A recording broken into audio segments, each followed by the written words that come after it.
BetOnline.ag, the official betting partner of Fightful. It's not just an online platform. They've been trusted for over 25 years. They boast a focus on the player approach and have built their reputation on offering their clients nothing but the best. From cutting-edge technology to enticing promotions and the latest sports betting odds. Whether it be wrestling, MMA, boxing, or football, baseball, basketball, or racing, anything you can think of.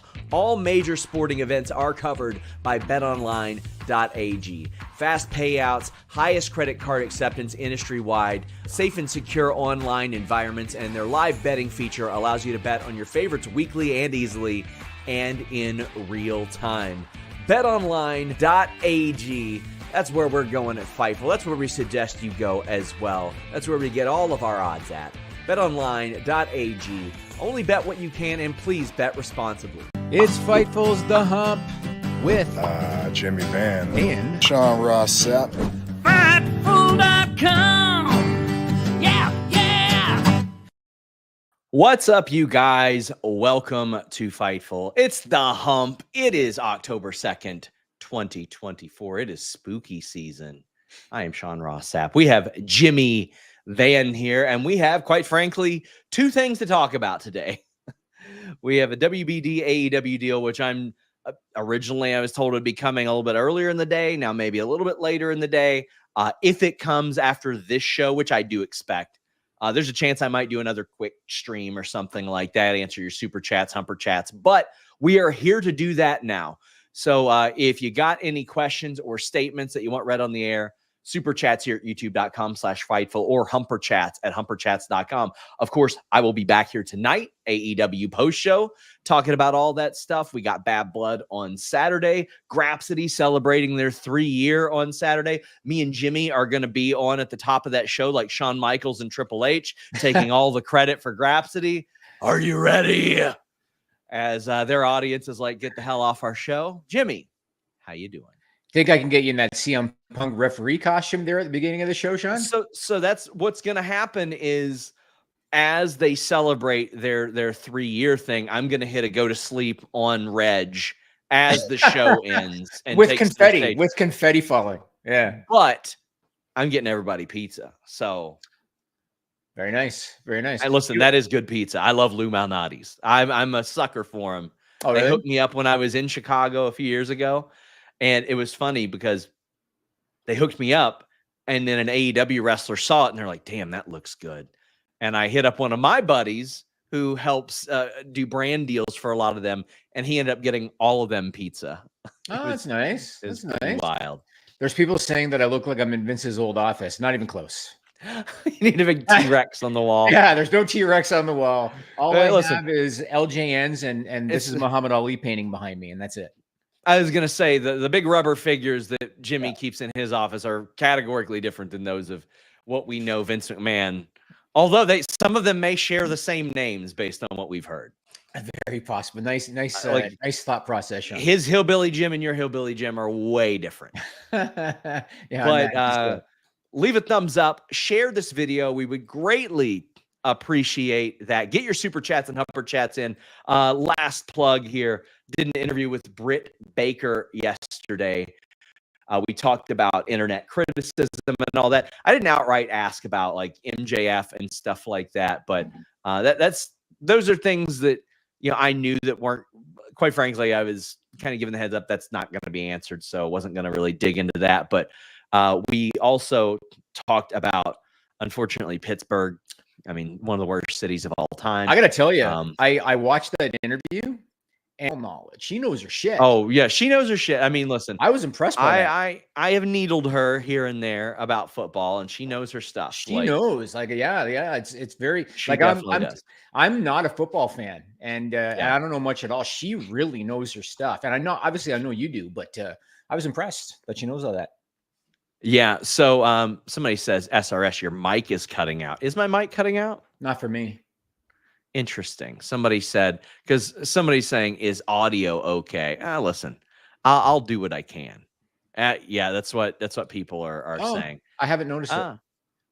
It looks all right. Let me know if it keeps going. I have adjusted my cord. It is a brand new cord on this new microphone, but Apologize for that, guys.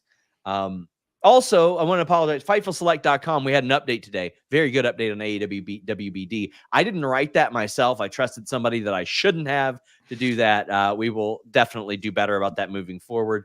I can't do much about when Patreon has errors, but that was completely producer based on that one. And we will do better. Obviously, Fightful Select, $5 a month, $54 a year. Let's talk about one of the big pieces of news that we are definitely going to be talking about more later today and tonight on the AEW post show. The deal is done. AEW and WBD, multi-year deal. Based on what I have heard so far, and I want to also make sure Andrew Zarian needs his flowers. That man on Beyond the Bell, on Matt Men Radio, the level of work that he has done there. What you are going to see, I assure you, whenever it gets leaked to a mainstream media thing, they're going to have a whole bunch of stuff that Andrew Zarian had months ago. And people are going to say, well, this is why it goes to mainstream media, even though he reported it months ago across a variety of platforms. But it looks like Collision and Dynamite continue. Rampage is not featured in the materials that I heard of. And it appears that Collision and Dynamite will be simulcast on Max, which is a big deal for AEW. And the pay-per-views will be featured on Max in some capacity. Now, I don't know if they're included. It was hinted to me that if you have Max, you'll be able to get the pay-per-views at a discounted rate, as opposed to that. I don't have the exact info on that one yet. We will have it today, obviously. FightfulSelect.com has a bunch of details on that, so subscribe. But Jimmy, what are your initial thoughts? I mean, it's everything that we've talked about, like you and I was telling Sean off the air, I'm so glad they're announcing this today because this has gone on forever. I'm so sick of it. Yeah. But it's everything that you and I have talked about. We've talked about how I suspect it's going to be a 3-hour Dynamite, especially if there's no Rampage involved. They've been teasing, or not even teasing, testing a 3-hour slot over and over and over again. That's not by accident. The simulcasting makes a lot of sense because Warner Brothers needs to try to maintain subscribers. It's a very competitive market in the streaming world. That makes a lot of sense. And something that's great about this, that means that as of January, when this deal kicks in, TV ratings don't mean shit. Oh, I'm so excited. You know what I mean? So yesterday we got early reports from Nielsen, and I saw people saying like, "Oh my God, why is it? Did Tony pay him off or something?" No, Nielsen reported those ratings, and they were incredibly low. And they're gonna be up next week because Raw isn't gonna have that third hour. Right. But I mean, football is a juggernaut. Yep. It is an absolute juggernaut, and I am excited for Raw to be on Netflix because one, hopefully it increases popularity, leads to increased business for us. And I'm excited for AEW to be on Max because one, it eliminates ratings discourse. I don't know if you guys have been able to tell, I am not much of a ratings guy or an attendance guy unless attendance or ratings are so great that it's, wow, good job, guys. Or so bad that it's like, oh my God, this could be very, very bad. Otherwise, I don't really care about that stuff. I'll report the news as we need it. But ratings discourse is just so frustrating. I always hated quarter hour talk too, because segments don't always start and end at the top of quarter hours. So it's really hard to measure that. I am very excited to not have that like for Raw or for Dynamite. But this much I'll tell you. I would not have been able to tell you the Raw viewership for the last 2 months because I don't handle those articles. But I'd be able to tell you the Dynamite viewership because all kinds of people just that's the discourse and what they talk about. Listen, AEW is getting a deal and it is going to make them profitable. People are already trying to do the mental gymnastics around, yeah, but there was this. No, they're going to be profitable with this deal. And let me tell you, I think the deal is worth more than what was even reported. I think it's more than that. And then they've got their exclusivity back. They've got their ability to make money in other avenues like that. There are a lot of options right now for AEW. They're talking with Fox. They have been talking with Fox. Fox has been interested in a show. obviously this and the Vince McMahon documentary is what we're going to be spending our time on today. But there's a whole lot of wheels in motion here, Jimmy. Talk to me about Swerve Strickland. Talking to that guy, he didn't know there was a camera there apparently, or he didn't know it was being vlogged. He didn't. Where he said we're going to be on Fox. Yeah, and I don't know if that was him jumping the gun. One person that I talked to was like, "Yeah, I had to put my phone in my pocket and just turn it off after that." They were a little bit, like, come on. But he didn't know a camera was there. It was him talking with his friends. Just, unfortunate. But this is something that we had reported on. We had reported that not only was AEW talking to Fox, they had talked to MLW years ago. They were about to announce a deal, which is what led to the lawsuit. And there was a seasonal format show. The relationship with WWE and Fox, I'm told, towards the end was fine. They didn't have a good relationship with the McMahon family specifically. Right. And Vince probably specifically, right? I imagine. Well, yeah, here's what happened. They paid all this money to basically for WWE to be a loss leader for what they do. As Andrew Zarian has pointed out, it's a lead-in for the news, so what the hell? But within a month or two, Vince isn't showing up at the shows anymore, and there's not a lot of care being given to the show. They didn't feel like there was the appropriate attention given. And they're like, does he even care about this? Then the pandemic hit, and Vince was there all the time. And they were like, well, this is a monkey's paw, because now we see how bad it is with Vince. And within a year or two, that relationship was bad. Like 2021, they were already trying to bring MLW to Tubi. And I know that people kind of scoffed at Tubi, but like, it is the ultimate cable cutter platform, no subscription required. But they have since, had a pretty decent relationship with WWE, from what I understand. And there isn't, or at least from the people I heard from at Fox, isn't that, that bad taste in their mouth. And they liked wrestling, and they had no problem selling ads, is what Andrew Zarian had heard as well. But for the amount that they were paying, that was a little bit difficult. Now, if they add a new show from AEW, a lot of it depends what night, what time slot, what channel. People already aren't watching Collision. I mean, okay, I say people already aren't watching Collision. It was still third in entertainment on, on Saturday. So as far as rankings go, that's still pretty nice. But that's a lot of ask for a wrestling audience. So that will be very interesting to watch unfold. Yeah, and we talked about this a week or two ago. So I don't know if the intention is Fox or FS1, but if I'm Tony Khan, I mean, look at NXT, right? NXT's got the new deal with the CW, and I believe they're only getting like $25 million a year, I think. Yeah, like not a ton of money. If I'm Tony Khan, if I can get on Fox Network, forget FS1. If I can get on Fox Network, just take what you can get. Don't you know what I mean? 3 in the afternoon on a Saturday, take it. Doesn't matter. But what I'm saying is financially. So like, don't nickel and dime for that deal, because if you can get on Fox Network, that's massive exposure for that company. If they can. Well, as I was mentioning to you off the air, like the people I talked to at WBD were putting over Tony. They're like, honestly, a lot of us expected him to just take the first deal that got thrown at him, and he did not. Tony was negotiating, and Tony got a really good deal for this. Now, it is not what WWE is getting, but right. Tony Khan and AEW got a really good deal for this.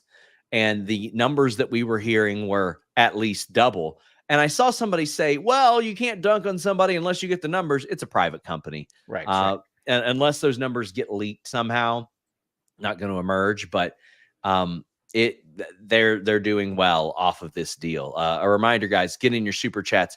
Get in your Humper chats. JM says, does Max also have global streaming rights to AEW? Max is set to launch in Philippines, Southeast Asia. Would be nice to watch AEW somewhere regular. Each one of those deals will be done differently. Each territory is negotiated in a separate manner. There are some deals that can have those all encompassing, but it depends. Somebody asked me that on Twitter, and I compare it to the Netflix deal with WWE. Yeah. Where SmackDown's going to be on USA, but in Canada and in the UK, SmackDown's going to be on Netflix. Sure. Just negotiated differently. So maybe it will end up being on Max in these other countries, but I believe today's announcement is US, or do you not know for sure? I believe it's US. I believe it's US. That's why it was so weird to me that people were like, "Oh, they're going to announce it at All In." I'm like, "Why? What?" That was like when Dixie Carter hyped up this big announcement, and then she does this YouTube video and she goes, "We are thrilled to announce TNA with Sony 6 in India." Right. People are like, "Who cares outside of India?" Yeah. DNC Digital says, since some AEW wrestlers are allowed to take indie dates, how does AEW financially protect themselves from paying talent who were injured elsewhere? Well, in one case, they cut a guy and then brought him back, but they don't. That's a perk of the contract, is that you can take those dates and it will, you'll be pretty well protected. And if you don't have the salary that you would like, well, you have that benefit. You have your travel and hotel paid for. That's a thing that you have to take into consideration. Like WWE talent are still paying their cars and hotels. AEW talent are not paying their hotels. AEW has covered that quite a bit. And they can also take indie dates. They can take signings.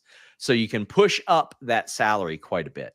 I imagine that, and you'll know more about this than me, but I imagine it's probably case by case depending on the talent too. Like if you're John Moxley and if you get injured doing GCW versus if you're a guy newcomer on the roster at the bottom of the card who gets injured doing an indie date, they're taking care of Mox, but you're not necessarily getting covered if you're that new talent, correct? Or do you think they're going to cover everybody? If they're under contract, they're covered medically and everything. Yeah.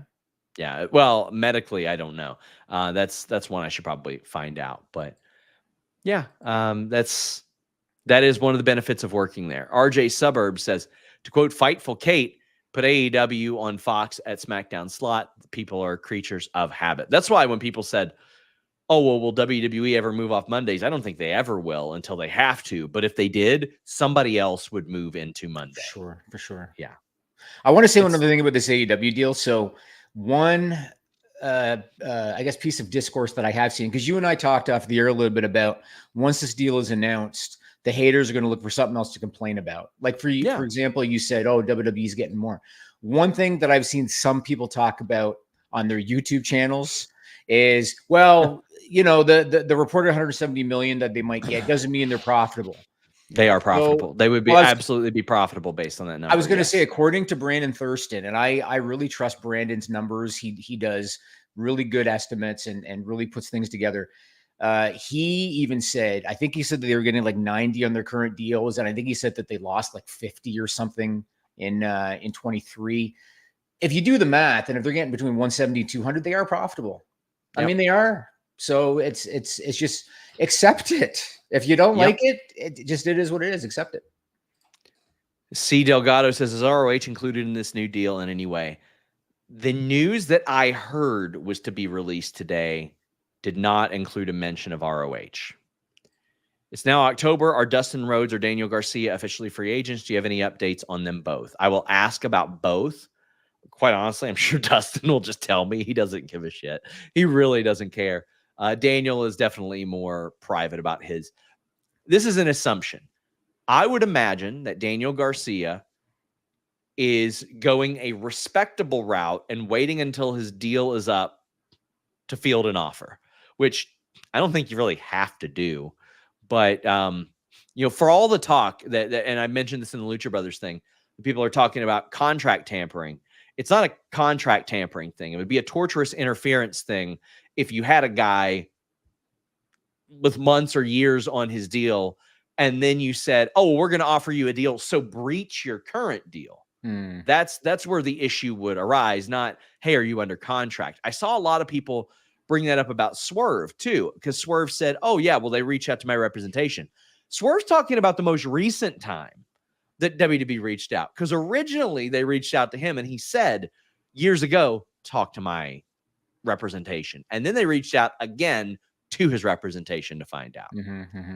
So with BR moving my past pay-per-view buys to Triller, indication old pay-per-view shows won't be on Max. That I don't know. I didn't see anything in that one. But I do think it's good that Bleacher Report is integrating their past pay-per-view buys to Triller. Listen, I love Triller. Triller is great to us. They don't get mad when I promote nordvpn.com/Fightful, which I'll be doing very shortly. Which, again, if you have any questions about how to watch anything, where to watch anything, just get nordvpn.com/Fightful. You'll save a bunch of money. But I don't know if a library is worked in. Now, if the library isn't worked in and I were AEW, I would rebrand Honor Club and just put your library on there or something. Have a place to sell that library if you can. But I mean, it seems like a no-brainer. If they're going to be simulcasting Dynamite and Collision, I assume they're going to keep, say, the previous versions of Dynamite after they start airing anyway. They're going to keep them on Max. I assume they're not going to disappear. Yeah. So it would make sense to add the library there.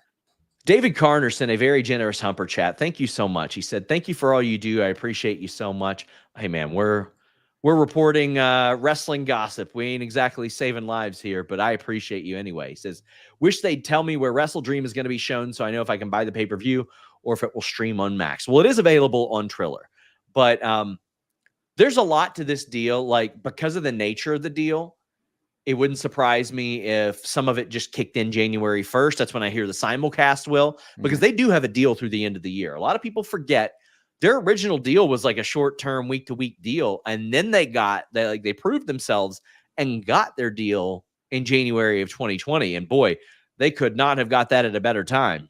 But as far as the pay-per-view, because they don't necessarily have a thing nailed down about like their pay-per-view location, like I wouldn't be surprised to see that popping up on Max in a couple weeks, but we'll find out. We'll have that info probably today. I would imagine we have that info today. But how's AEW's morale with lower attendance? Any changes to try to increase local advertising weeks before the event? Yes, there is. For example, if you see my interview with Britt Baker, she was in Pittsburgh. She was dressed up in her Pittsburgh Steelers stuff. That's because she was doing media rounds all over Pittsburgh the day before. They have done really, really good with like the last week ticket sales. Like walk up and all that. Yeah. Walk up and all that stuff. They had Mercedes, even though they didn't have her wrestle on the show, they had her doing local media, a lot of things like that. So on FightfulSelect.com, best $5 in the business, I've started to do a feature called Select Answers where I will type out some of the Q&A answers. And one of them is a thing I brought up like 100 times. And I wish they would run more intimate venues, but I have asked a number of times why they don't. Mailing lists, amenities, the ease of running production out of those better venues. And also a lot of like bands that I go see at Rupp Arena, they tarp off half the arena as well, and they just run that because it's the most appropriate venue. It has parking. It has restaurants nearby. It has a hotel that connects to the venue. Like, there's a lot of reasons for running the nicer venues as opposed to smaller, intimate ones. But personally, Jimmy, I do have an affinity for like Raw at the Manhattan Center and Shotgun Saturday Night and that type of gritty thing. I think that's what they should do if they're doing something with Shockwave. I think it should be something like that. Or they turn ROH into their own PWG. Since PWG ain't running, make it your own super indie like that, as opposed to, well, here's another dark. But I think so. If I'm Tony Khan, think about what NXT's doing with St. Louis, right? Yeah. So they had gotten really ambitious with the venue that they booked. I think they booked like a 18,000 seat venue. Yeah. That they would typically run Raw or SmackDown. Weren't doing the ticket sales, and they moved the show to a smaller venue. I don't think it would be a bad idea for Tony to do something like that. If you're booking like a big venue that can do 15,000 plus, and you've sold 2,000 tickets, it gives it a certain aesthetic on television. Even if you move everybody to opposite the hard cam, it gives it a certain aesthetic. In a situation like that, I don't see the problem with moving it to a smaller venue, making it look better. But otherwise, I'm with you in that everything that you talked about, that just better production value, better amenities. I never even thought about restaurants nearby, but that's valid too. Yeah. And hotel and parking and all those things. That all makes sense. So again, it should be case by case, I think, depending on just how a show is doing. I mean, NXT this week, I think they drew over 7,000 to Chicago. So they kept it where they kept it. They did not draw 700,000 people in Chicago. 7,000. Did I say 7? I think it's 700,000. Listen, did I? That'd have been a lot of pizza for CM Punk. I thought I said 7,000, but anyway, they're not drawn big. Last I looked for St. Louis next week, so they moved it. They want to still have that look, right? So there's Yep. nothing wrong with doing that. Stard says, you say you're not saving lives, but donate all the revenue this week to charity. You both are the best. That's why I love Fightful. Yes, personally, the amount of super chats we get, I will donate to the Hurricane Relief Fund this week through Bad Blood. So make sure you guys get those in. I actually wanted to ask about Cass. He's doing okay. Yeah. So I was Cassidy from Body Slam. Yeah. He's doing all right. So I noticed on Twitter he told Kate that he didn't have internet, and I was curious because I heard Musk was sending a bunch of Starlink out there. So I was curious if he got access. Bet he is. That. We'll see. I hope so. Yeah, there were a lot of people asking about our good friend Cassidy Haynes. His local area is in very rough condition. He's doing okay. Listen, guys, I'm going to be real. Nothing can kill Cassidy Haynes. If anything could have killed Cassidy Haynes, it would have by now. If you can survive a Waffle House trip with Cassidy Haynes, you can live through anything. I almost died from COVID twice, and I was like, you know what? I'm probably good because I've been to Waffle House with Cass. So we're all right there. Guys, get in those super chats. Get in those humper chats. We have one from New Lac City who says, let's be real, guys. The AEW is going to die. Trolls are really excited. They have more years to make money off anti-AEW engagement content.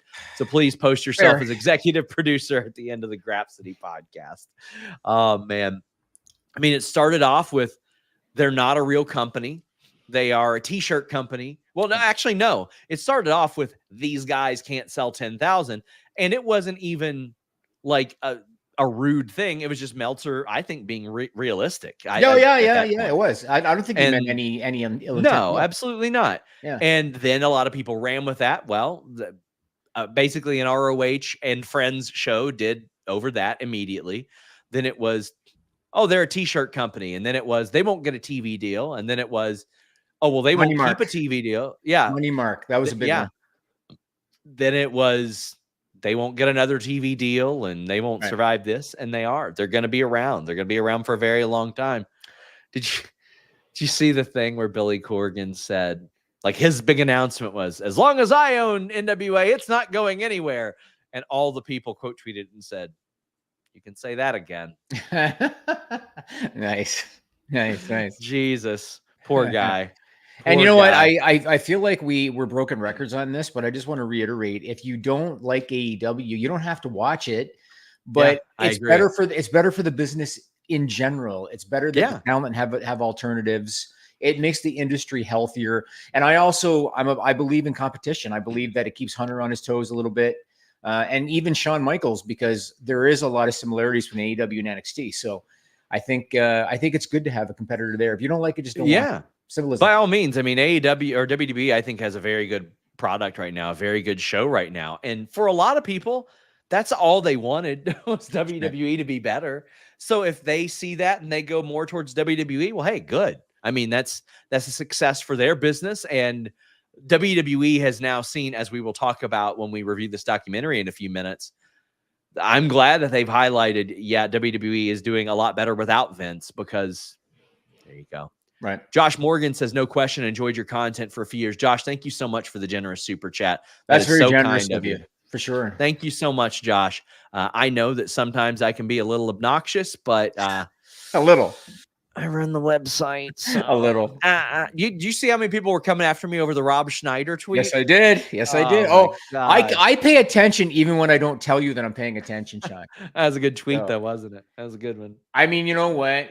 I will say in your defense, for someone to suggest that brain cancer, and you know what I'm saying?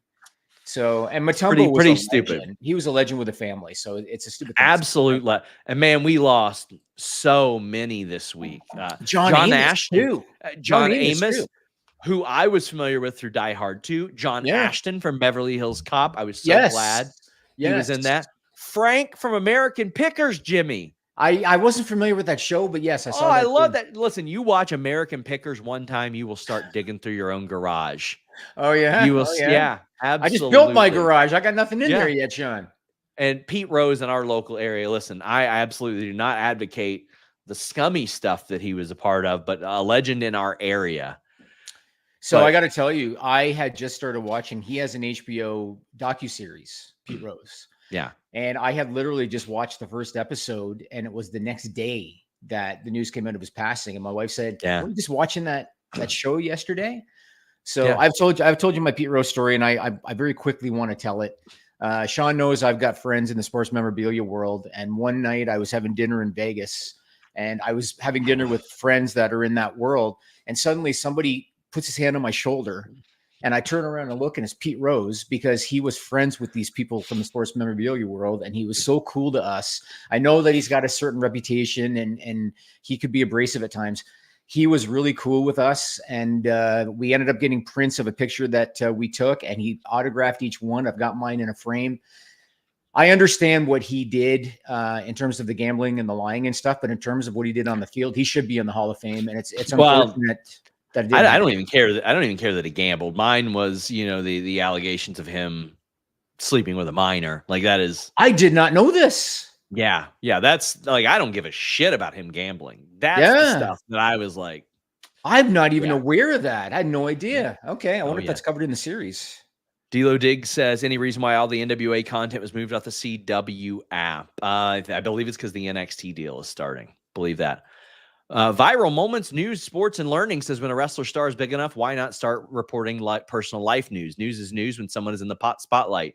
It is, and sometimes it will get reported, but I run Fightful on a day-to-day basis, and I deem what I view as appropriate. Like, I understand that some of that stuff is going to get reported.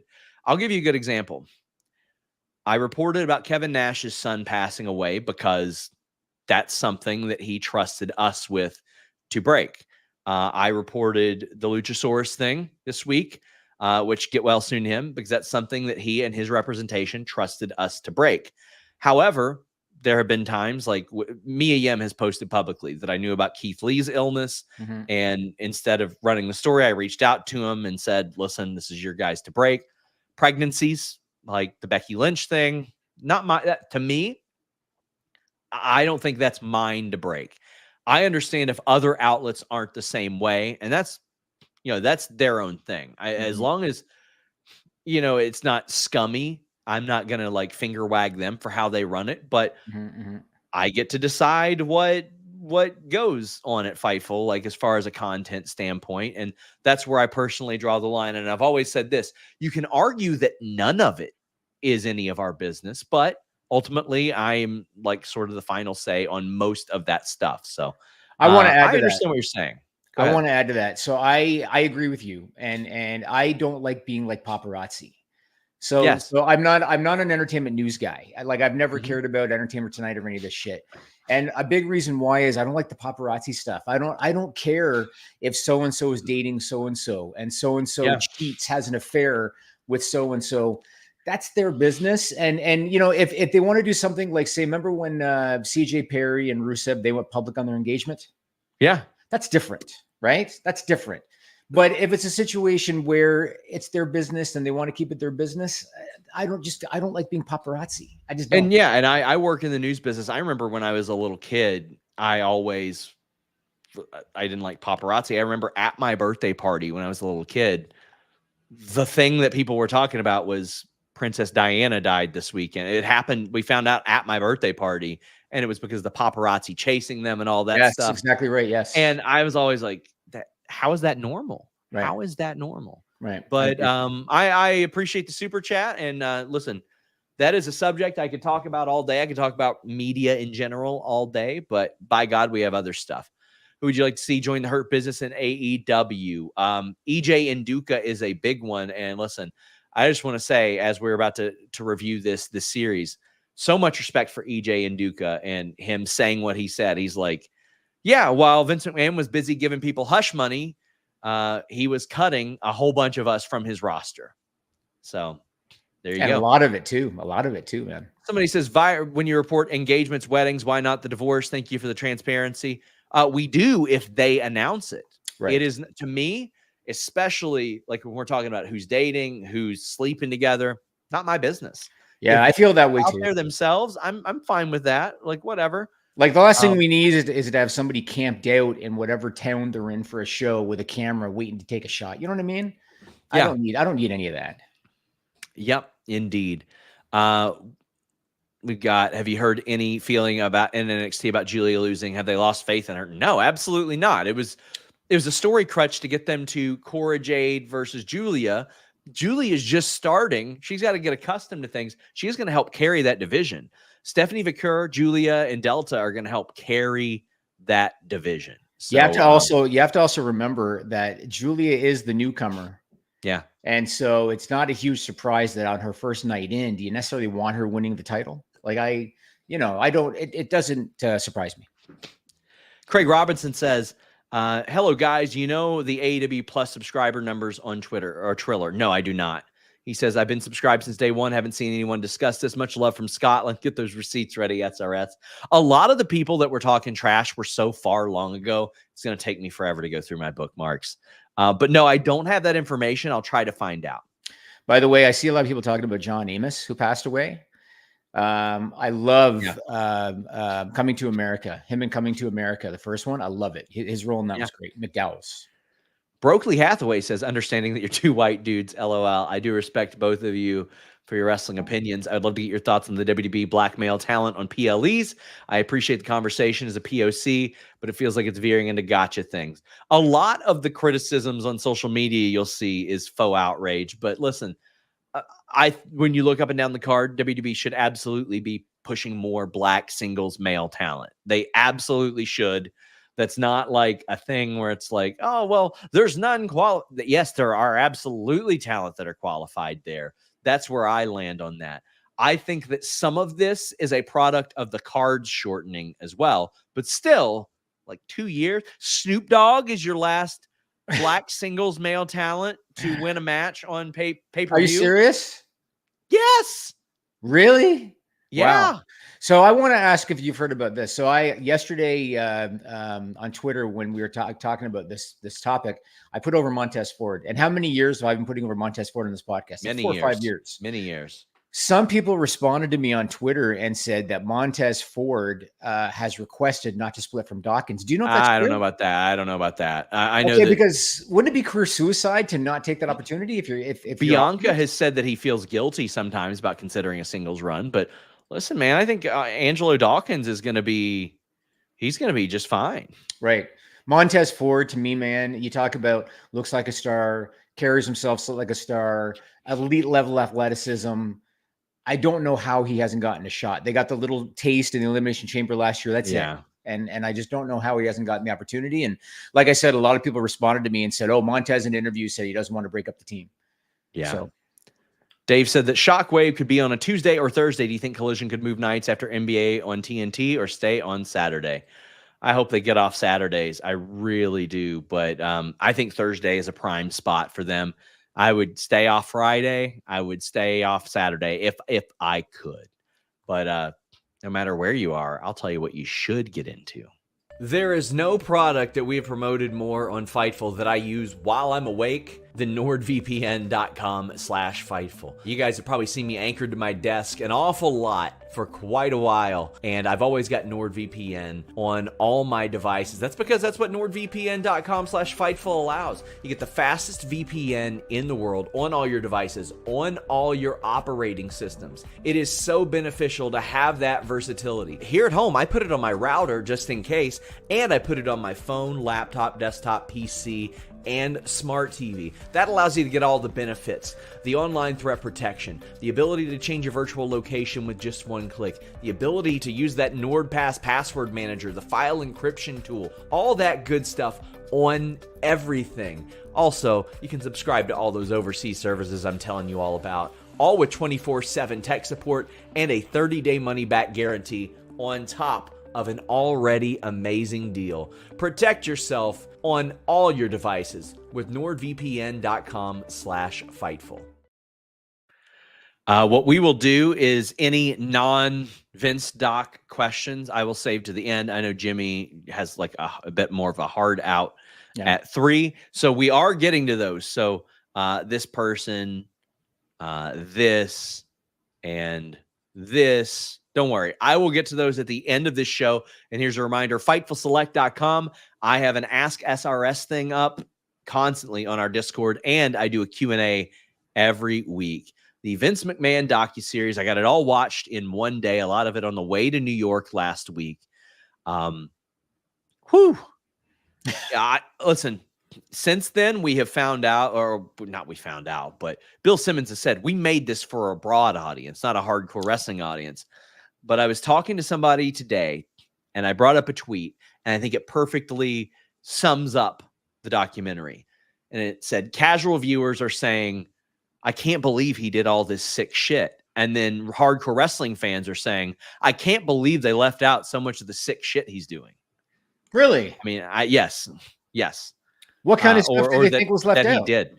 It was a fucking summary tweet, Jimmy. What are we talking about? Okay. It wasn't a dissertation like that, which they did have a woman on the documentary who wrote a dissertation, then published it as a book, like I think in the 90s. And that was the one thing that I was like, huh? Where she was like, I think Vince will be back because it's heat.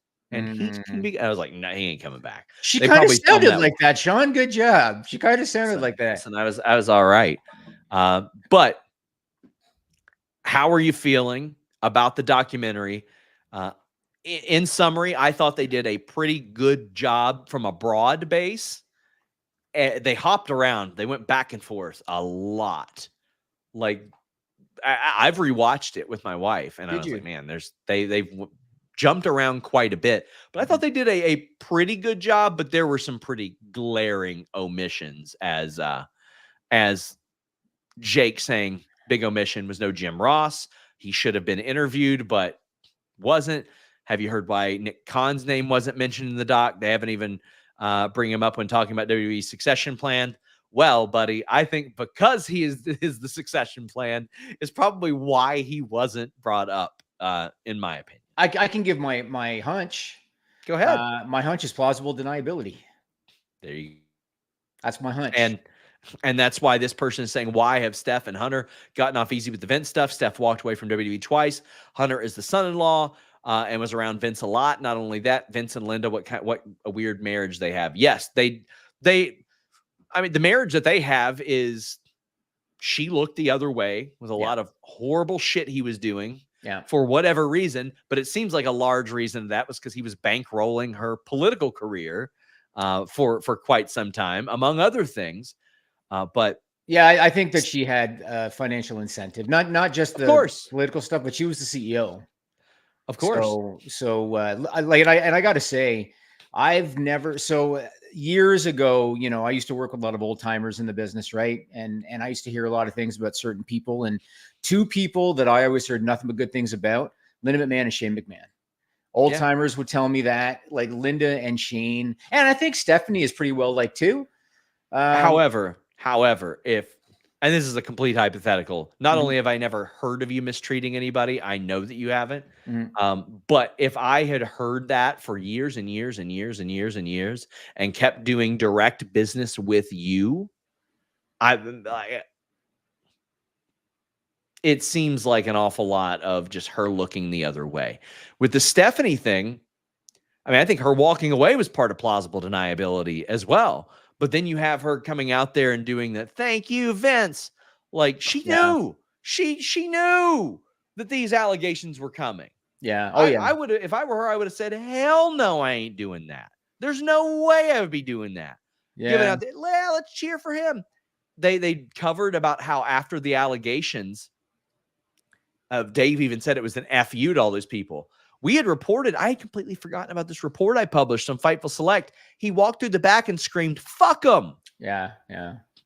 Which really highlights this. But well, let's take it from the top. And we'll just summarize just a general summary of everything. So for me, I'll echo what you said. I thought that Netflix did a great job from a research perspective. Obviously, Bill Simmons being involved, he's a longtime wrestling fan. He knows more than the average Netflix producer would probably know. And I was impressed that they covered even things that you wouldn't even consider, like the curtain call. The curtain call, which is something you wouldn't think about. I didn't. It was a bit of like a history of WWE, a Cliff's Notes of WWE type of thing. Yes. I didn't know if they were going to cover the Chris Benoit tragedy or not, and so I thought it was good they did, because I thought they should have. What did you think of Stone Cold Steve Austin saying he doesn't believe in CTE? I could not believe that. Like Jimmy, I've trained in the past and all that stuff, and I remember the first time that I got a concussion and knew I had a concussion. It was a freak accident, and I immediately said, I don't know if I'm going to train like this anymore, because I could feel it, and I had post-concussion syndrome, and it changed my life for like a year and a half. Yep. And even to this day, there are still little glimpses of that. And I'm like, how on earth, after what? And he's usually got his finger on the pulse. Mhm. He's usually on top of things. Steve Austin's a smart guy. I was shocked that he said that.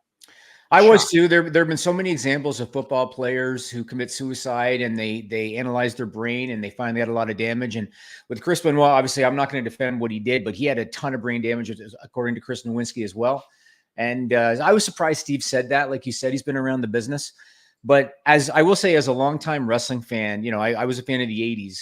If you already knew about the rise of WWE in the 80s, Vince taking over, bringing in Hogan, all through the Attitude Era, all of that. If you already knew all of that, you're not going to learn anything new. Kind of like what Bill Simmons said about it's more for casuals. You're not going to learn anything new. Same thing with the scandals in the 90s. If you already knew about the steroid trial, the Mel Phillips ring boy stuff, the Terry Garvin stuff, the Rita Chatterton rape allegations, you're not going to learn anything new. If you're more of a casual fan, you will find it interesting. For me, I was curious going in to see how honest they were going to be, both the good and the bad of Vince McMahon. I think Vince undermined it from the jump. Him saying, I don't know how much I want to let you in. Well, get the fuck. Why did you even agree to it then? I do think that they were pretty honest both ways, because they did give Vince credit for the rise of the business. They gave him credit for his creative genius in his younger years. They gave him credit for his business acumen. He is the most influential figure in the history of pro wrestling. He is. That when they ask about his legacy, I think that will be it. The shamed, most influential person in the history of the business, who again, in his later years, shamed creatively, shamed his own brand, and shamed personally as a result of so many of those things. And I want to say this, you know, Bruce Pritchard. So most of these interviews took place in 21, before the Janelle Grant allegations came out and before the NDA and hush money stuff came to light. But they brought Bruce Pritchard back in January of 24, and they interviewed him again. A couple days before. Yeah, and Bruce Pritchard was obviously very loyal to Vince, and he said he saw a rough cut of the documentary. He said that it was a hit piece. He called it bullshit, and he told a story. He said that people don't hear about the positives of Vince McMahon, and he said that Vince 20 years ago got his wife life-saving cancer treatment. I can understand, and you and I have talked about this before, I can understand if somebody has worked with Vince McMahon for 20, 30, 40 years, if they owe their livelihood to him, if they owe, you know, opportunities in their career to him. I can understand them having that loyalty, whether it be a Pritchard, whether it be an Undertaker, John Cena. Even The Rock in interviews lately has spoken positively about what Vince did for him in his career. I can understand that, but I will say the person in this docuseries who did the most damage to Vince was Vince. Yeah. Do you remember the scene, the part of his interview? And keep in mind, it was done in 21. So the Janelle Grant stuff hadn't come to light yet, but the NDAs and the hush money, all of that had all happened. It hadn't come to light yet, but it had all happened. And there's Vince McMahon sitting in the chair saying to Netflix, I have two computers in my head. And one computer tells me to say the right thing and to do the right thing. And the Netflix producer goes, what does the other computer say? He said, the other computer tells me to have a lot of fun and have sex. And like, why would you say that when you know that the NDAs happened and you know that you paid millions in hush money by that? Why would you say that? Like, that was stupid to say that. I was shocked. It was arrogant. I'll tell you what was shocking to me. And you say arrogant, and I think that's a perfect example. The fact that Sable left WWF, they covered it. He pretended he couldn't remember the storyline, the lawsuit, anything. And then they cut back. And again, I've watched so much wrestling since then, I forgot that they had Stephanie yelling at her dad saying, she sued us for sexual harassment for money. And Sable's just sitting there like, she's lying across the desk. Yeah. Then Vince is grabbing all over her. Oh, you're making out? Storyline. Yeah. And then you hear about the Ashley Massaro thing. And I had completely forgotten about him throwing a drink on her and getting in her face in storyline and all this stuff. And you mentioned plausible deniability earlier. That's what his booking was. It was plausible deniability. He wanted to do these things. Now, I'm not saying that every booker or every writer that has written things like that have done that or wanted to do that. I'll give you a good example. I don't like Vince Russo. I've never heard that Vince Russo has harassed, abused anybody like that. He wrote a lot of stories similar to that, but to my knowledge, he wasn't on screen grinding up on women and doing all these things that were very clearly just something that Vince McMahon wanted to do. They spent a lot of time in this docuseries, a lot of time talking about the Trish Stratus, Linda McMahon storyline. Yeah. Maybe even more time than they needed to. And they showed Vince making out with Trish. They showed Vince putting her in compromising positions. And yeah, Vince kept on. His excuse was, well, that was the Mr. McMahon character, and that was a television storyline. But then they would cut to people close to him. It'd be one thing if they were getting comments from someone that didn't necessarily have a good relationship with him, but they would get comments from Taker. They would get comments from Bruce Pritchard. And these people would say, well, the lines are pretty blurred between the Mr. McMahon character and the real Vince McMahon. And so it seemed, even if you're a casual fan, it seemed pretty clear that he made it with Trish because he wanted to. He made it with Sable because he wanted to. Yeah. Right. He pitched a storyline impregnating his own daughter. Right. I saw an interview with David Shoemaker and Bill Simmons where he's like, yeah, we got like 4 hours of Vince interviews on the cutting room floor. I'll buy it. Oh, the feds will want it. Oh yeah. That's honestly, that's a problem. That's a good point. And somebody made a comment here, Zach M. He said the statute of limitation comment was wild.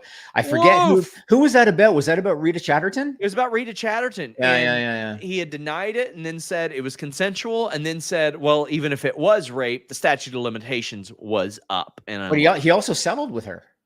He did settle with her. He did. I know he did. Yeah. So like, why would you if it was consensual, right? Before the settlement, I had reached out to Rita personally for comment, and I didn't get a comment back from her, but I got a comment back that's like, listen, there's some things going on that will make that not happen. And I was like, I got to tell you, I as you know, I became a fan of wrestling in the mid '80s around WrestleMania 1, and I practically, as I got older and WWE was a big part of my childhood, I practically idolized Vince McMahon. Yeah, because I respected his business acumen, and he is the greatest promoter in the history of the business, the most influential figure in the history of the business. But at the same time, from the mid '90s onward, I've always known his reputation. Always. I watched the Phil Donahue show when he was on there trying to defend allegations, the Terry Garvin stuff and the Mel Phillips stuff. I heard about the Rita Chatterton thing in the early '90s. I was well aware of this. I saw him go to the steroid trial with a neck brace. You know what I mean? And so even though, and obviously I'm not Bruce Pritchard, I'm not The Undertaker. I didn't work with him for 30 years. But even though I was a fan for so many years of WWE and of Vince McMahon to a degree, I'm able to see this other side. You know what I mean? Yeah. I'm able to see it. And I really think, so have you heard the report that Vince is looking to do a counter? Jimmy, why would you say that? When? Oh my God. Stop reading every bull. I swear to God, if you tweet or just bark out any bullshit that some dumb motherfucker says on Twitter, I'm asking you a question. The fucking doofus that posted that is widely known for just stealing people's shit, has no sources within wrestling or anything connected to it. Okay, well, the reason, as of now, absolutely not. Absolutely not. That guy is a dude. Oh, somebody's saying, Jimmy, just asking, calm down.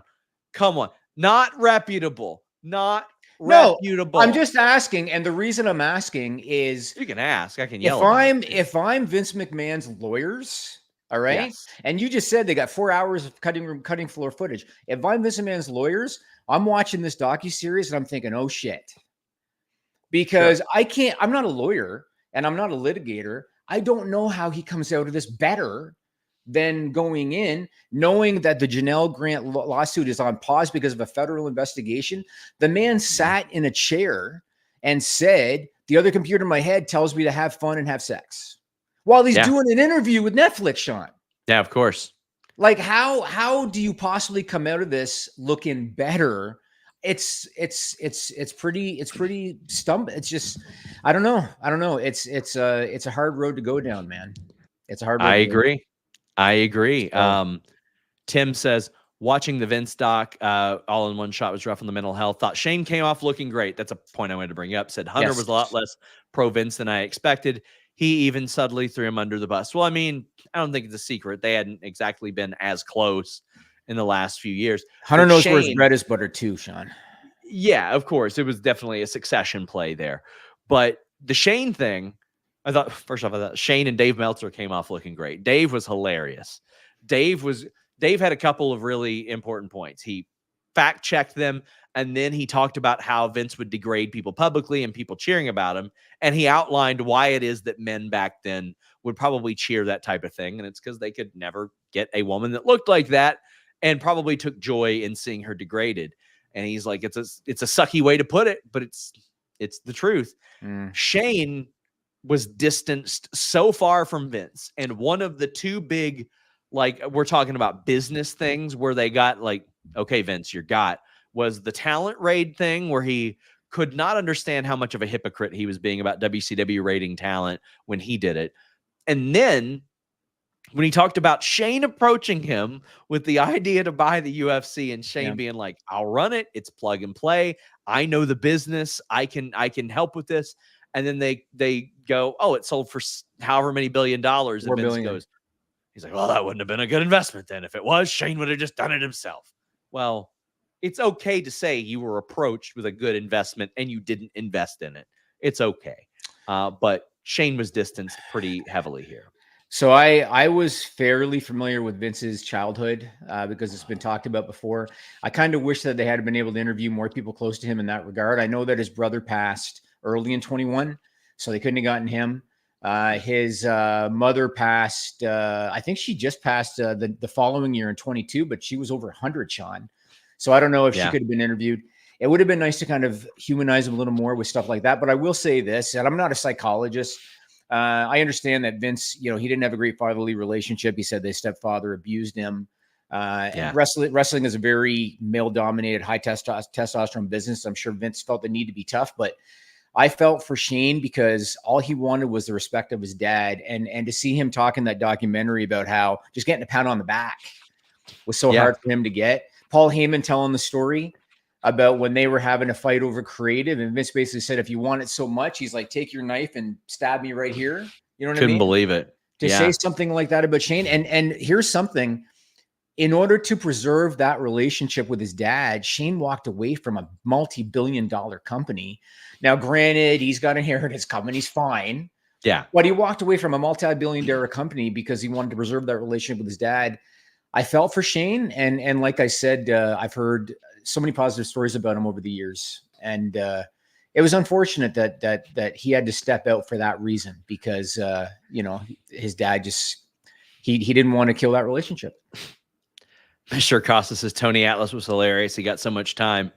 I was surprised to see him in it. I remember in the 90s watching Tony Atlas at I think he was, and of course at the time, I didn't realize Tony Atlas was just like 42 or 43. Right. I thought Tony Atlas in the 90s when he was on True Life, I'm a Pro Wrestler, was like 60. Oh, really? Then. Yeah. And he was a little wild then, but I was surprised to see him there. Some of the stuff that he revealed was disturbing. Yeah. But also Patterson stuff. Yeah. Yeah. The Patterson stuff, the Patterson claims, he said, and I quote, he grabbed my pekka. Yeah. But Netflix guy was like, he did what? Yeah, he grabbed what? He it. Yeah. But I thought also Tony Atlas was very insightful too. Yes, he was. And he's like, who am I going to complain to? First thing was Vince, and he laughs at him. Yes. He's like, he's the booker. What are we doing? Yeah. But Tony Atlas was clearly like outspoken there. He was, I thought, very helpful in that sense. But another thing they covered was that there was no magic Vince dust anymore. They're like, WWE has excelled since then. And quite frankly, Jimmy, the two guys that, not me and you, not just any random fan, literally everyone that had a brain cell, the two guys, even three if you want to count Johnny Ace, because people saw him as well, Kevin Dunn, Vince McMahon, Johnny Ace, got gone from WWE. And what happened? It got way more successful, way more enjoyable, and is thriving now. Could you have ever predicted in 97 when Shawn Michaels is in the ring with gauze in his shorts and Hunter and Shiner are standing behind him doing the suck it sign? Did you ever think in 97, honestly, that 25 years or so later, the two of them would be running the two WWE brands and doing it well? Could you have ever expected that? Yeah, never. I'll tell you what else I wouldn't have expected. I just did an interview with Paul London. He told me he did motion capture for China at one point in a video game. Yeah. So watching NXT last night, and Sean's in the ring, and they got those new title belts, right? And Sean's in the ring, and he said he used the WWE isms. He said, we have new championship titles. And I watched that thinking to myself, this was the guy jumping up and down in the ring and standing behind the podium and saying all the bad words and everything. But now he knows the lingo. Like, man, they've come a long way. And but Hunter and Sean are both doing well. Both of them. They're both doing a good job. The doc briefing, he says the doc briefing touched on Vince and possible male talent. Do you feel anyone will come forward? I don't remember that. I must have missed that. And male talent in what regard? I don't know if you meant like, I don't know if they meant like when it was indicated that Brock Lesnar was involved with the pictures and all that stuff. Surprised me that they mentioned by name, but, yeah, they did. They outright mentioned Brock by name, which I was shocked that Triple H in a recent presser was like, oh, well, Brock will come back whenever he comes. No. Now, listen, I had a meeting with a higher up in WWE around WrestleMania when I feel comfortable revealing this now. There were some people in the news sphere that were like, oh, well, Brock's coming back this weekend, and this was clearly set up for Brock. And I met with a higher up, and they said, Brock ain't fucking coming back anytime soon. They're like, do you know how much it cost us to have him removed from 2K? And they're like, to like cancel all his Rumble plans. Like, he was planning to face Gunther. He ain't coming. He wasn't coming back anytime soon. And they also mentioned Ashley Massaro by name as well. They did. And I mean, I hate that whole situation. I agree. That whole the military situation. thing, the whole thing. Yep. Jimmy, you got to hit the bricks. I do still have a few Humper chats. Super chats, I do. But... You take them over, and then I'll check in later on the AEW stuff. All right, guys. Thanks, folks. So, as mentioned, again, if you guys have any more to talk about, like with the Vince doc, please, by all means, send those in. But a reminder, we do have a Q&A every week on FightfulSelect.com. I'm there answering your questions. Best $5 in the business. We would greatly appreciate your support. Razor says, SRS, will Punk ever main event a Mania or Bad Blood? Will SRS interview CM Punk? Abu said that CM is Raw number 1.25 draw on HBK, saying he smiled if CM Punk was his next successor. So I'll address this point by point. And also, thank you very much for being so patient with this. Yes, I think he will main event a Mania. I think right now Cody and Roman main event Bad Blood. Will I interview CM Punk? I would love to interview CM Punk. I don't think CM Punk would want to do an interview with me. He did one with Denise. I have spoken to CM Punk in the past, but the reality is most of the times when CM Punk and I have spoken, it's when something really bad has gone on. And both of us were kind of like, yeah, no offense, but it kind of sucks to hear from you because it's usually when bad shit happens. But listen, CM Punk is one of my favorite performers of all time. And I think that his interview, the Colt Cabana interview that he did, is one of the most influential, if not the most influential wrestling-based interviews of all time, considering the dominoes that fell. I have an incredible amount of respect for CM Punk. I'm sure that he doesn't like all the things that I report, and I haven't always agreed with things that he said or done. But you know what? I have plenty of people that I know like that. But I could see CM Punk becoming the Shawn Michaels successor. Absolutely, I could see that. For sure. What did Cody mean by a video package with title implications for Crown Jewel, a Mania 41 main event bigger than anticipated? I would imagine, listen, this is a hunch. I would imagine something involving The Rock. I would imagine something involving The Rock.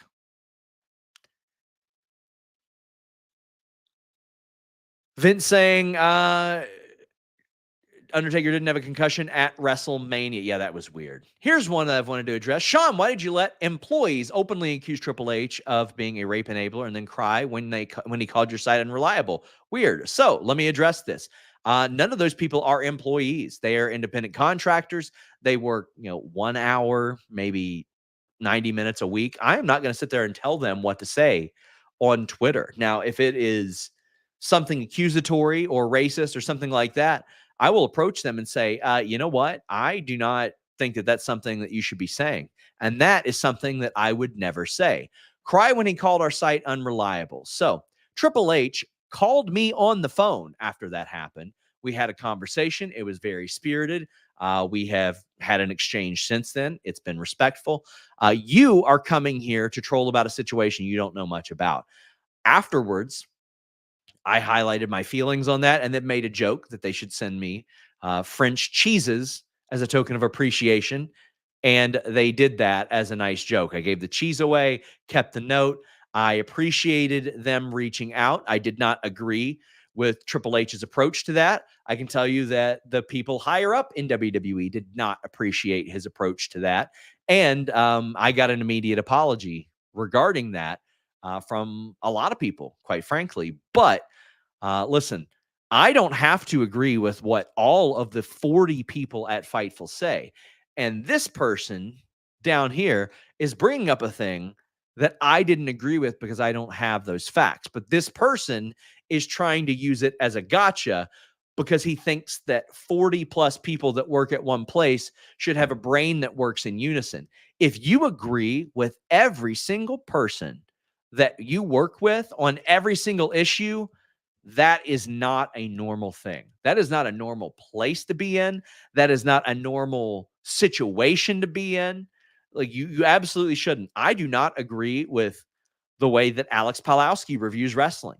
I don't agree with a lot of the things that Reg says in that sense, but we can get along. I didn't agree with what that one person said, who, by the way, has never invoiced Fightful, has never been paid by Fightful. So you're going to have to work a little bit better on your gotcha here, buddy. What Triple H said was that we had reported the Drew Gulak thing incorrectly. I didn't report that he got released personally. I didn't report that he was released because of the Ronda Rousey thing. The Ronda Rousey thing absolutely contributed to Drew Gulak not being there, regardless of what anybody says. They were talking about creative plans. They had graphics cooked up for him after the terms of his contract would have been up. The person who reported that he was released should have clarified and said they're allowing his contract to expire. He has been informed of that. But again, you have to do a little bit better with that one, buddy. We got Cool Fool saying, very random question, but with new management, do you ever see Nancy Benoit inducted in the Hall of Fame as woman without mentioning Chris? She deserves her flowers for the work she did. No, I don't. But if that were to happen, I would see it as a legacy inductee. You remember when they did those? I wish they would bring those back, honestly. Meat Norma says, meat update. Giving up on seeing Miro anytime soon. Will we see on Dynamite Lashley, Hobbs, or Wardlow do anything significant? Wardlow's injured. Hobbs just got cleared. Lashley is en route to AEW. So Lashley, yes. Hobbs, hopefully. Wardlow, not right now. How is Punk and Cody's relationship? Is Punk mad at... Hold on. Is that a Rock? I don't know if Punk is mad at Rock again. Punk has become a little bit of what he criticized The Rock of being. From what I understand, Punk and Cody's relationship is fine. In my conversations with Cody, he has never said anything negative about Punk. And that's more than I can say for a lot of people in WWE when that was first going around. You know what I mean? Hell of a week. We've lost Maggie Smith, Chris Christopherson, John Amos, Taggart from Beverly Hills Cop. Again, Frank from American Pickers as well. Pete Rose, Dikembe Mutombo. It's been a rough one, man. It's been a rough one. And also respected Dikembe Mutombo for, a lot of the things that he stood for.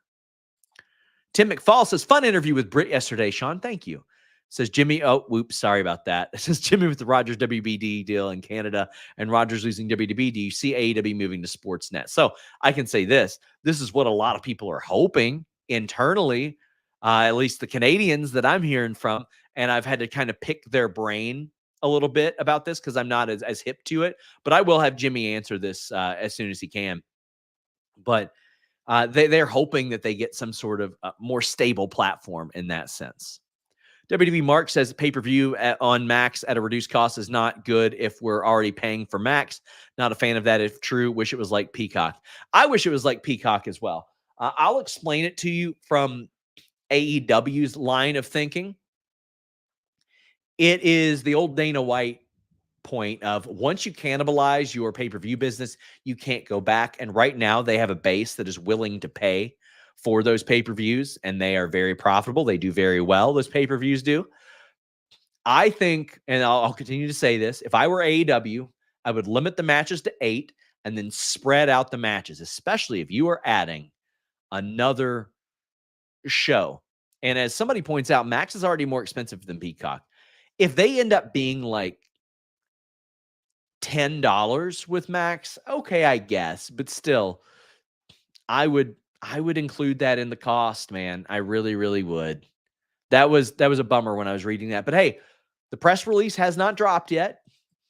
I get the feeling that once the press release drops, I'll be right back here live for a special edition. But by God, do you see Penta having a singles run in WWE? I could see him having a singles run in WWE. He is still under contract to AEW. He says he's willing to work. So if so, I would come back to work and do some stuff and finish out your run. But it was smart of him to babyface himself, saying, "Oh, I'm willing to do this." He was definitely talking with WWE. New Lack City says, sending another chat as a thank you for being a real one and helping the hurricane victims. Well, thank you. That was very, very generous. If Giants beat the Bengals on 10-18, I should get a segment on a post show. Bengals win, donation to your favorite charity. I'll do that. New Lack City, you have supported us for so long. I would love to do that. I would absolutely love to do that. And speaking of, and also thank you so much for this generous Humper chat. That means so much. The fact that any of you are willing to subscribe for $5, much less send a super chat for any amount to give a shit about what we have learned or what we think means a ton to us, means an absolute ton to us. And this is sort of a down period in the wrestling media revenue time. So thank you all so much. And speaking of people who've made donations to my favorite charity, Matt says, any word on what happened with Black Label Pro? Yes. So this kind of came as a surprise to me. I performed for Black Label Pro a few times, to the wrestlers, to some people that are even involved in Black Label Pro. But from what I understood, just some burnout there and a lot going on. As best I've heard, nothing sinister, anything like that. If anything like that, were to ever emerge, obviously, doesn't matter if I've worked hand in hand with them in the past. That shit would get reported. But I was actually finishing up some details on that. But it seems like a burnout situation right now. And best of luck to Mikey. He has always been really great. I'll say this. Here's one of the reasons I respect Black Label Pro so much. Whenever I do wrestling appearances, matches, anything like that, I don't accept money. I don't accept travel coverage, anything like that.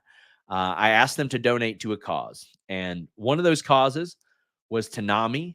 I can't even remember what the Squared Circle Expo one was, but a few weeks ago, it was to a cause that was, quite frankly, a teenage girl in our family took her own life, and the family was reeling from it. And the amount that Paragon and Black Label Pro donated as a result of that was more than anybody would have ever reasonably paid me to wrestle or make an appearance. And that means a lot. Because I I want to go out there, have a little bit of fun, raise a little bit of money. I'm very, very proud that Fightful and then my wrestling appearances since last December, we have raised over $20,000 for various causes. And we're talking about direct donations, not the stuff that's like, oh, send us super chats and then we'll donate it to whatever. I'm very, very proud of that. MASP says, could TK change his mind and let the Lucha Bros go if they put over people? Yeah, he could release them. It's a possibility. I don't want somebody to say, oh, Sean Ross Sapp says Tony Khan could. Because a few weeks ago, I had ran a story, or I didn't run a story. I answered a question where somebody goes, could Tony Khan buy out these Stardom contracts? I'm like, well, theoretically, yeah, it's possible. But I mean, doesn't mean it's happening. Yes, he could, but it doesn't mean that he will. Doesn't mean that he will.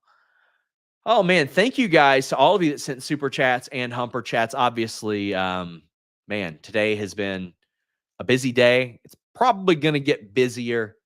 And I just want to thank all of you for giving a hoot. If something about the deal breaks, I will go live again. And then we will obviously talk about that on the post AEW show. Meet Normus says, here's another small sack of money for a good cause. Does WWE have any women or minorities in the writers' rooms? WWE should be pushing Montez Ford the way AEW's pushed Swerve. I don't know about, the makeup as far as diversity. I know is Ryan Ward still there? I think. Is he still there? But they do have Alexandra Williams, who does a lot of Drew McIntyre stuff as well.